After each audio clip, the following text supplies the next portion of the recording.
I'd heard stories about the industrial park on the outskirts of the town I lived in. The unsettling kind. Rampant crime, theft, shoot-ups. I heard the stories, but I figured they were just that. Stories. So, when an opportunity for a night guard position that paid well above the going rate came up at one of the warehouses there, I applied for it. The next day, a man named Greg called me. He asked me a few questions over the phone, then told me then and there I had the job and if I could start the next day at 9 p.m. This seemed kinda strange, but at the time I was short on money, so I wasn't in a position to be picky. The next day I drove out to the address he gave me and waited outside of the warehouse at 9 p.m. as Greg had instructed me. My first impressions were how eerily quiet it was. It was at the far end of the industrial park, meaning it was pretty much isolated from the other warehouses. A structure standing by itself in the darkness. The parking lot was deserted. My truck was the only vehicle there.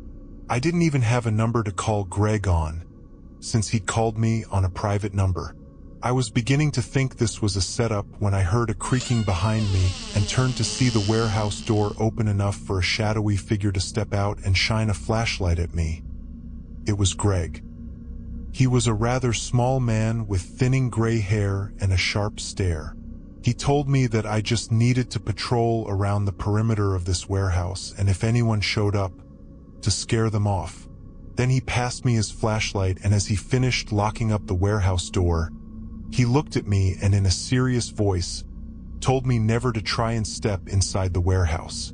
I nodded at him and then watched him walk around the corner and into the night.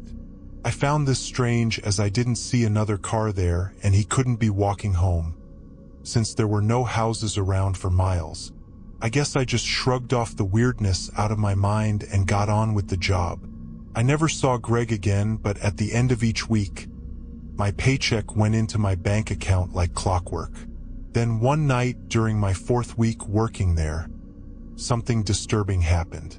I'd been patrolling the warehouse for about 4 hours, and other than a couple of rabbits, I hadn't seen any other signs of life. It was a freezing cold night, and each breath I took left a frosty mark in the air. Because it was so cold, I went back to my truck to warm up more often than usual. On one of these warm-up breaks, I was sitting there drinking coffee out of my thermos when I saw something up ahead by the fence. From that distance, I couldn't fully see what it was, but I could make out enough to see it was too tall to be an animal, but it wasn't moving at all. I got out of my truck and walked over there. The closer I got to it, the clearer it became. It was a person, all right, a man of about 20 years old. Despite the freezing weather, he was only wearing a t-shirt and a pair of thin linen pants. I asked him if he was okay, but he didn't reply. He just stared past me and at the warehouse with a look of fear in his dark eyes.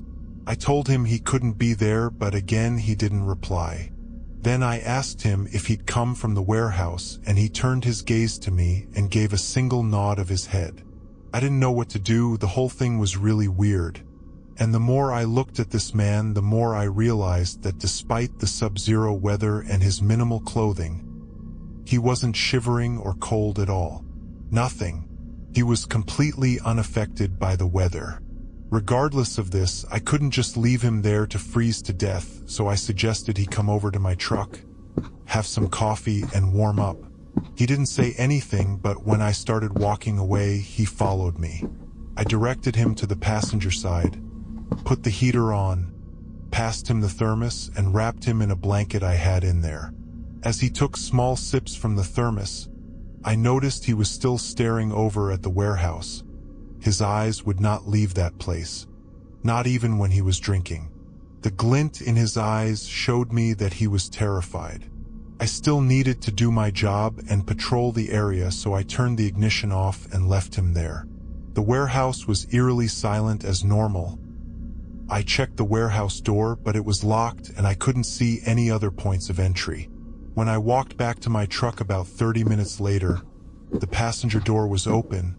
The blanket was on the floor next to it, as though it had been dropped in a hurry, and the man was gone. There was more.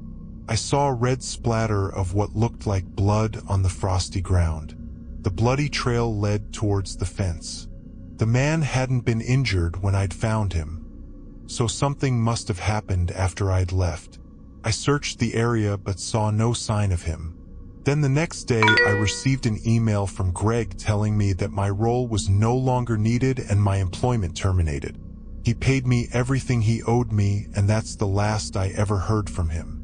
I'll never know who that man was, if he came from inside of the warehouse, and what happened that resulted in him leaving that bloody trail. All I do know is that the sheer look of terror in his eyes was very real. That man was petrified of something that had to do with that old warehouse.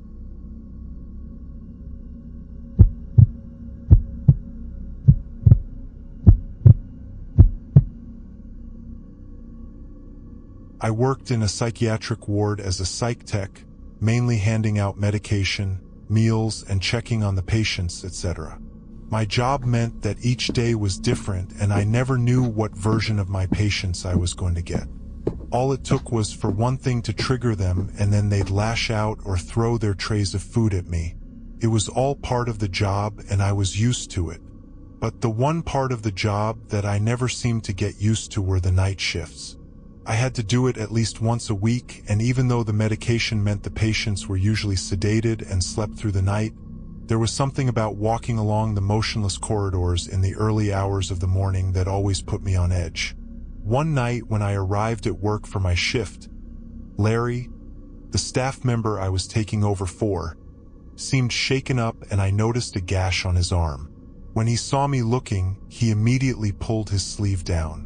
I asked him if he was okay, and he mumbled that he was fine and then hurried to the door. He stopped there, looked back at me, and told me there was a new patient in room 105 and that I should stay clear of them. Before I could ask him any more about this, he'd already swiped his badge through the security system and left. This particular psychiatric ward was comprised of 3 separate levels, each with its own night staff. Level 1, the one I was on, was full of the patients deemed the least volatile. However, if all of the other rooms were occupied, then sometimes patients could end up being temporarily placed on another floor, especially if the doctor hadn't assessed them yet.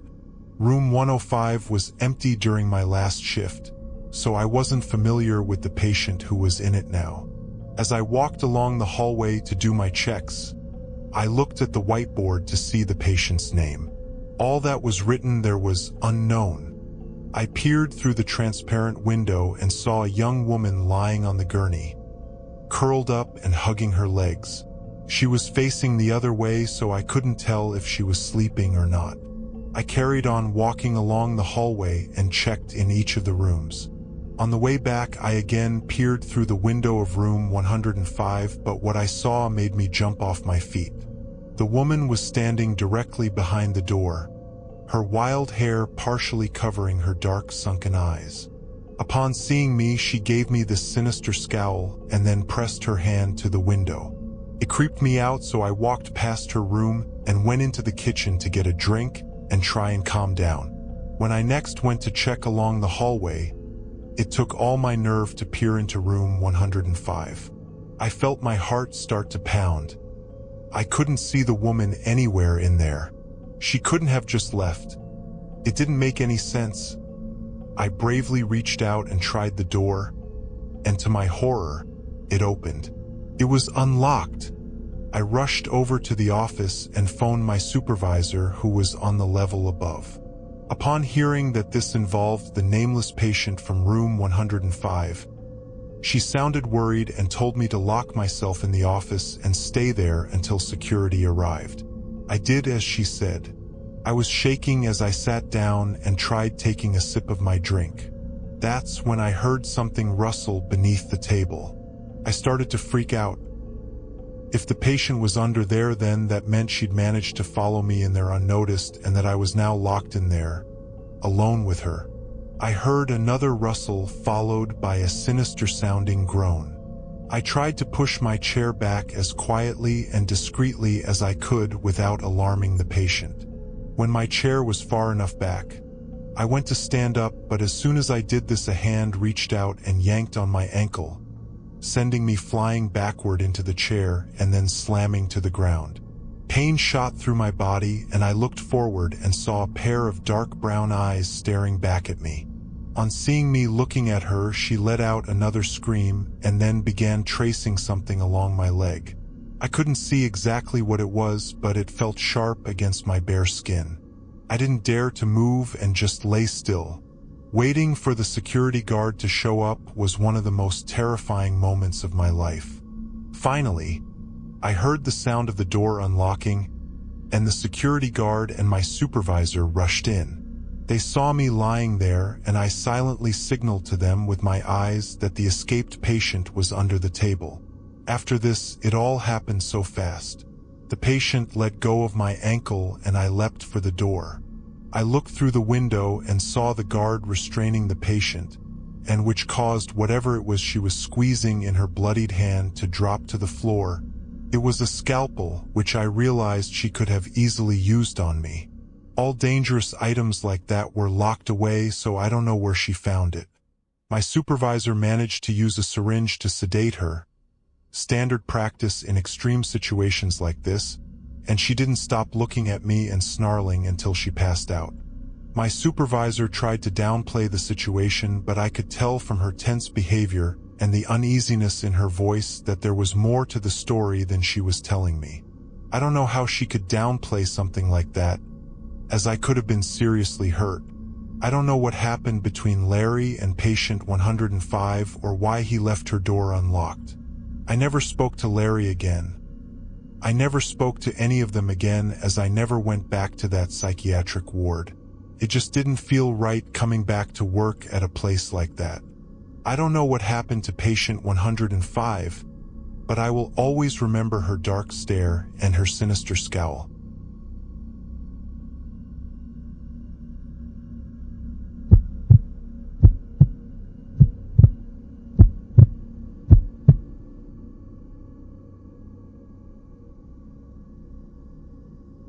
I used to work nights at a large construction site. My job consisted of sitting in the office and watching the security cameras. If I ever noticed anything suspicious, either me or my colleague would go and check it out. Previously, there'd be two of us on one of the night shifts, but on the night in question, my colleague called in sick, so I was left to watch the footage alone.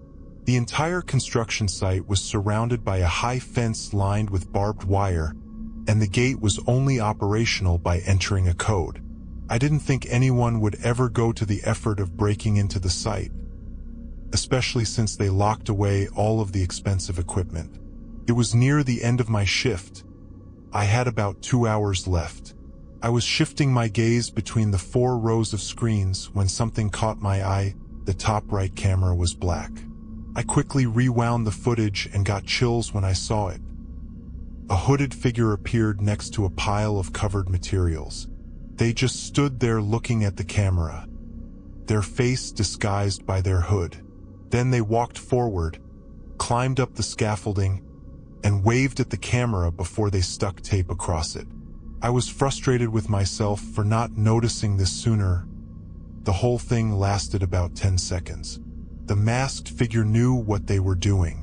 It almost felt like they knew when I'd be looking at that camera next, but I tried convincing myself it was just a coincidence and they just luckily timed it right. I called the police and reported the intruder, and they told me they'd send someone right over. I watched the screens to try and spot the intruder, but there was no sign of them. This meant that they must have still been near the blacked-out camera. I grabbed my flashlight, checked to make sure my stun gun was secure in my pocket, and went to investigate. The spotlights came on as I walked over there.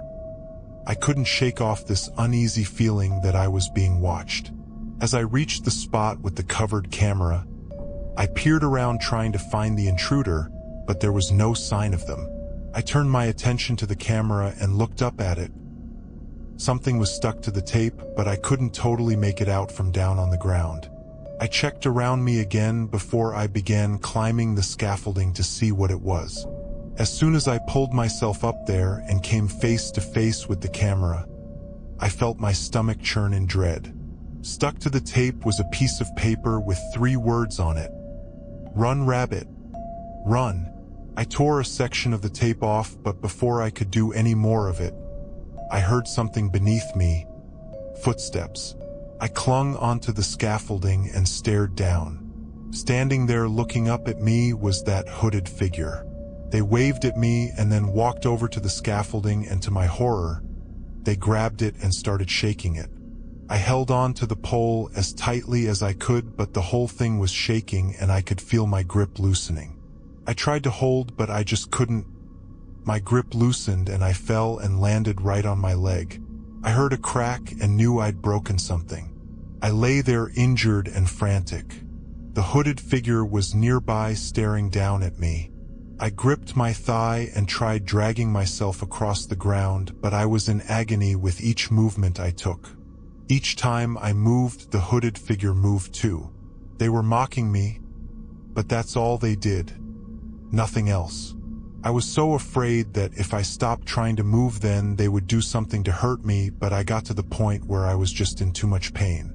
I pulled the stun gun out of my pocket and aimed it at them with shaking hands, but they remained there completely still. Then I saw flashlights coming near us. Upon seeing them too, the hooded figure gave me a single wave, then turned and ran off into the darkness. The police officers found me, and through my panic, I explained what had happened. One of them stayed with me and the other went looking for the hooded figure, but they didn't find them anywhere. I was taken to the hospital. I'd fractured my tibia bone. It put me out of action for 6 months, but I guess I'm lucky it wasn't worse. The police never did find that hooded figure. They also watched the security footage back. As I'd only managed to take part of the tape off the camera, the footage was grainy and parts of it were not visible. When the hooded figure fled, there was no sign of them on any of the other cameras. There were cameras at every angle of that site. It just doesn't make any sense how they could just vanish like that, or get inside undetected in the first place. Then there's that note. I don't know what it means, but just thinking about that still haunts my mind today. I'll never work a night job again, or one where I'm alone. The limp in my leg reminds me that it's not worth the risk.